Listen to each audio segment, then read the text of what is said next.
விக்கிரவாண்டியில் அமைந்துள்ள சூர்யா கல்வி குழுமத்தில் நியூஸ்7 தமிழ் தொலைக்காட்சி சார்பாக துளிரும் விஞ்ஞானி நிகழ்ச்சி நடைபெற்றது. இதில் முன்னாள் அமைச்சர் பொன்முடி கலந்து கொண்டு வெற்றி பெற்ற மாணவ மாணவிகளுக்கு பரிசுகளை வழங்கினார். இதுகுறித்து நமது செய்தியாளர் வினோத் வழங்கிய கூடுதல் தகவல்களை தற்போது பார்க்கலாம்.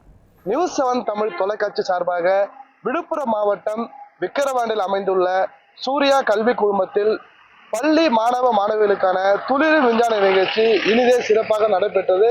காலை 9 மணி அளவில் தொடங்கிய நிகழ்ச்சியில் விழுப்புரம் மாவட்ட ஆட்சித்தலைவர் ஷேக் அப்துல் ரஹ்மான் வந்து ரிப்பன் வெட்டி திறந்து வைத்தார்.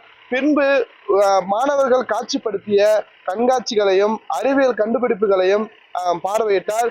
தொடர்ந்து மாணவர்களை நடுவர்கள் மூலம் தேர்ந்தெடுக்கப்பட்டு இறுதியாக மாலை 4 மணி அளவில் திருக்கோவிலூர் சட்டமன்ற உறுப்பினரும் கல்லூரியின் சேர்மனுமான முனைவர் பொன்முடி அவர்கள் கலந்து கொண்டு வெற்றி பெற்ற மாணவ மாணவிகளுக்கு பரிசையும் விருது கேடயத்தையும் வழங்கினார்.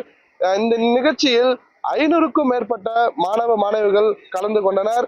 இதில் கல்லூரியின் பேராசிரியர்கள், பள்ளியின் ஆசிரியர்கள் மற்றும் பள்ளி மாணவர்களை ஊக்குவித்து உடனிருந்த ஆசிரியர்கள் அனைவரும் கலந்து கொண்டனர்.